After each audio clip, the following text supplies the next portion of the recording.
Mr. President, I rise to urge my colleagues to join me in opposing the nomination of Betsy DeVos to be Secretary of Education. And simply put, Betsy DeVos is completely unqualified to serve as Secretary of Education in this great nation. Many others share this view. I have heard from thousands of parents and teachers and other citizens of Wisconsin who are concerned about the future of our educational system and urging me to oppose Mrs. DeVos and certainly opposing her vision for America's students. As of today, over 20,000 Wisconsinites have emailed me. We've had over 7,000 phone calls opposing the confirmation of Mrs. DeVos. And Senate Democrats are unified in our opposition to Mrs. DeVos serving in this capacity. Even two Senate Republicans have announced that they cannot support Betsy DeVos. If just one more of my Republican colleagues were to announce their opposition, were to vote no, we could do the right thing and tell President Trump that he really needs to find a new candidate for Secretary of Education who is qualified to run that department. Now, while Betsy DeVos has spent decades advocating for a particular vision for education, she has never actually worked as a teacher or as an administrator. Her career has involved investing hers and her family's considerable wealth and using those resources to advance privatization of our K through 12 education system. Now, she did not attend a public school, either for grade school or high school or college, and nor did her children.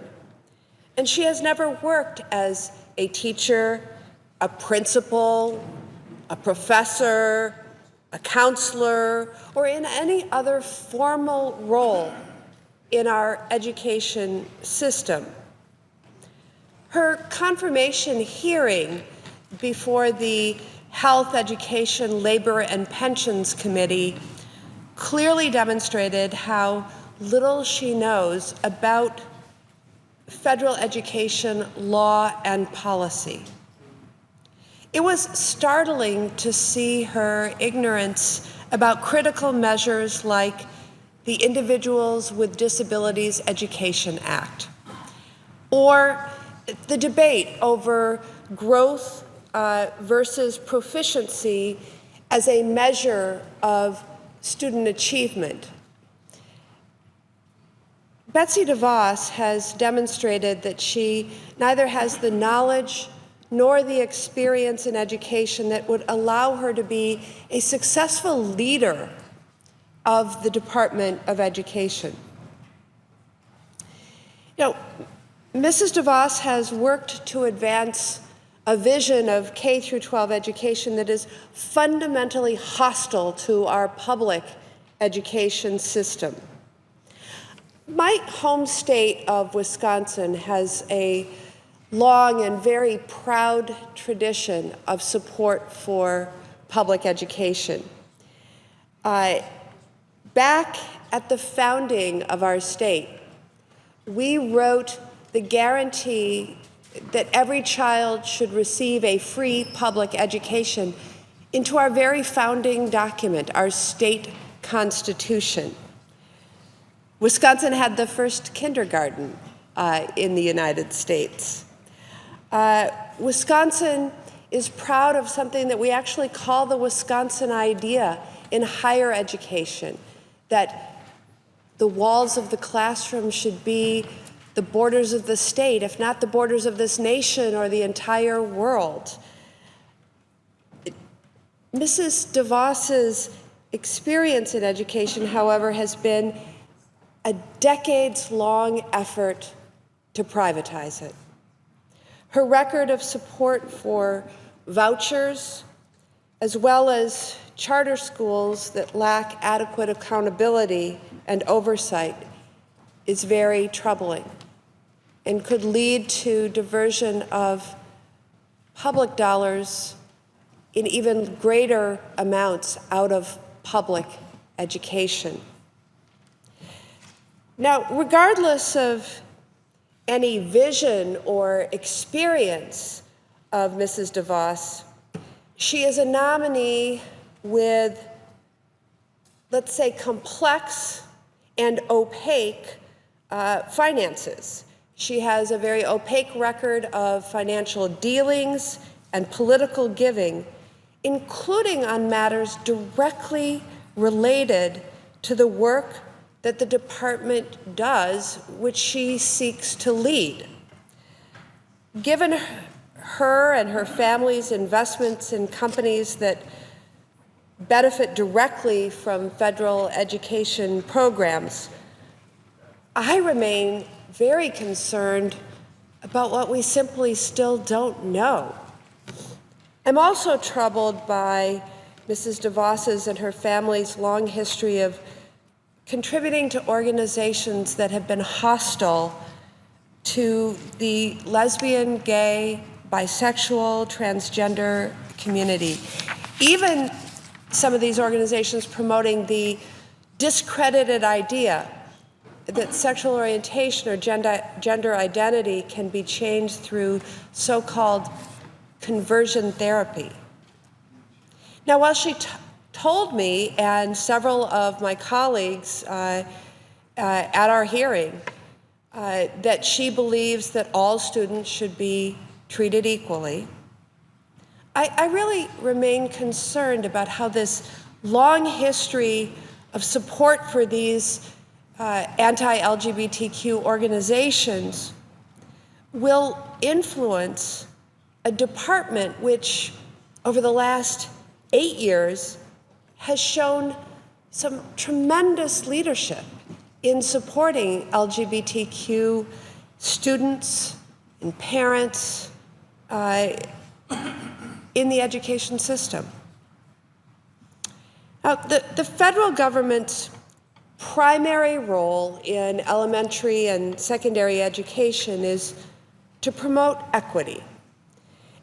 And I'm not convinced that Mrs. DeVos will be the leader that the department needs to do just that. Congress passed the Elementary and Secondary Education Act in 1965 as a civil rights measure. It was designed to ensure that every student, regardless of zip code or parents' income, has access to a quality public education.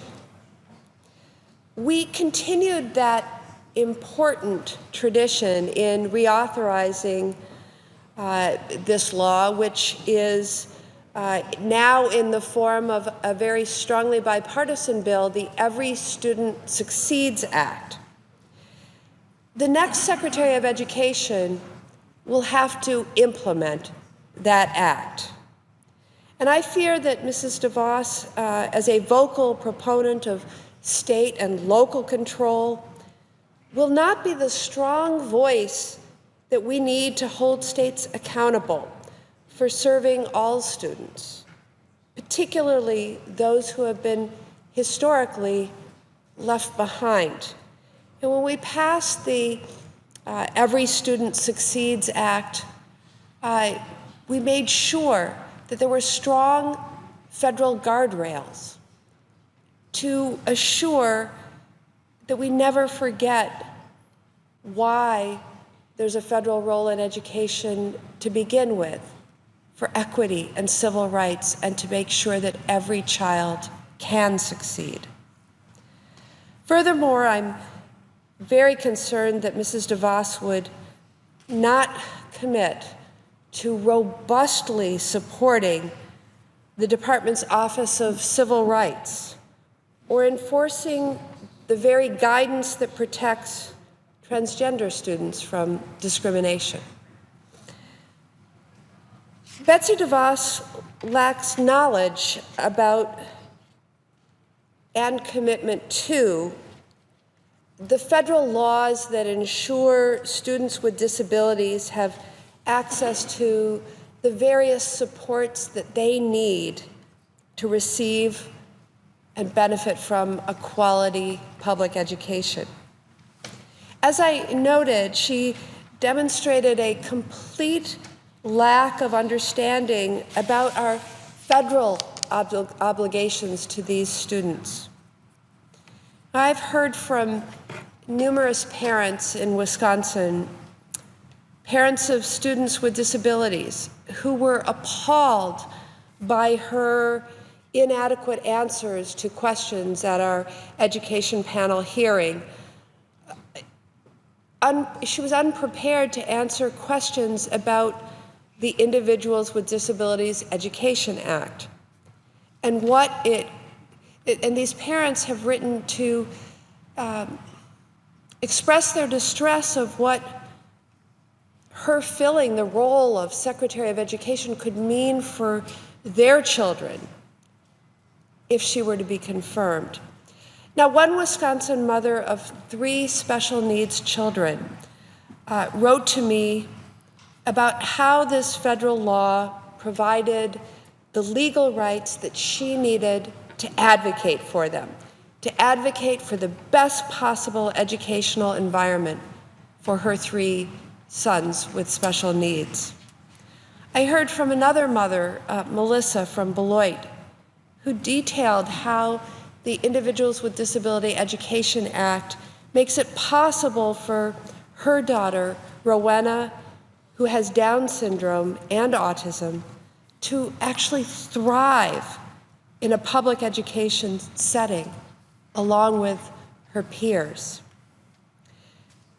Finally, as a strong proponent of making college more accessible and affordable, I do not believe that Mrs. DeVos has the experience or vision that it will allow her to successfully lead the department in supporting higher learning.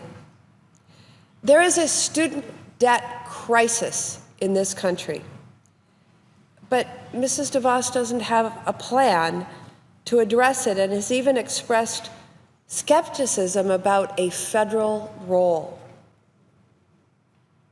While she's acknowledged that there are some bad actors in higher education, she's also refused to commit to enforcing regulations that help students who are defrauded by dishonest schools like Corinthian colleges. We need an advocate for those students as Secretary of Education, not one who is looking to ways to shirk that responsibility. Despite the fact that the department oversees billions of dollars in grants and loans that allow students to pursue higher education, she has expressed skepticism about any federal role in making college more affordable. She's even refused to oppose cuts to a program that helps students who commit to a career in public service, or to support efforts to ensure that the value of the Pell Grant keeps pace with the cost of college. For all of these reasons and many others, Betsy DeVos is not the right choice for Secretary of Education.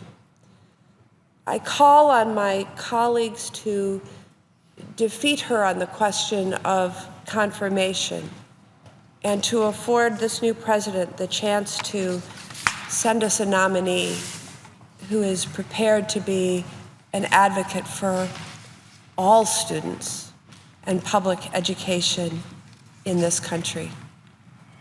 Thank you.